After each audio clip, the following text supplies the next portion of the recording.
অর্জুন কাপুরের একটা পোস্টার দেখলাম, সিঙ্গাম 3-র পোস্টার। পোস্টারটা কেমন লেগেছে? পোস্টারটা খুব সুন্দর লেগেছে।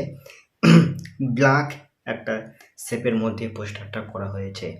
এই কেজিএফের যে লুকটা ছিল একরকম, তারপরে আপনার অ্যানিমেলের যে লুকটা ছিল ওই ধরনেরই মানে পোস্টারটা এরকম ব্ল্যাক টোনের করা হয়েছে। পোস্টারটা খুবই সুন্দর লেগেছে। পোস্টার দেখানো হচ্ছে অর্জুন কাপুর বসে আছে এবং হাসছে, আর ওই হাসিটা কিন্তু আমাকে খুব সুন্দর লেগেছে, মারাত্মক লেগেছে ওই হাসিটা। আর অর্জুন কাপুরকে কিন্তু খুব সুন্দরভাবে প্রেজেন্টেশন করা হয়েছে পোস্টারের মধ্যে। আচ্ছা, এবারে পোস্টারটা কিন্তু ভালো লেগেছে। এবার টিজার আসবে, ট্রেলার আসবে, তারপরে দেখা যাবে কীরকম হয় মুভিটা। পোস্টারটা আমাকে এক কথায় দুর্দান্ত লেগেছে।